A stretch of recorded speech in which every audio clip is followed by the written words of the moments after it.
أعوذ بالله من الشيطان الرجيم. بسم الله الرحمن الرحيم.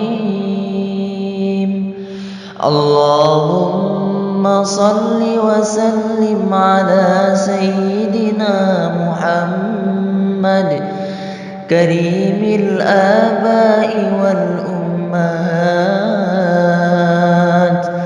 اللهم إني أعوذ بك من الهم والحزن، وأعوذ بك من العجز والكسل، وأعوذ بك من الجبن والبخل، وأعوذ بك من غلبة الدين وقهر الرجال.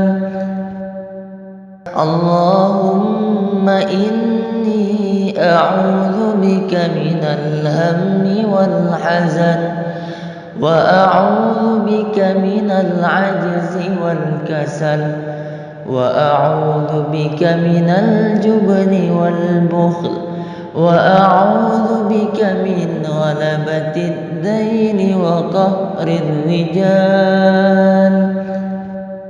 اللهم إني أعوذ بك من الهم والحزن، وأعوذ بك من العجز والكسل، وأعوذ بك من الجبن والبخل، وأعوذ بك من غلبة الدين وقهر الرجال.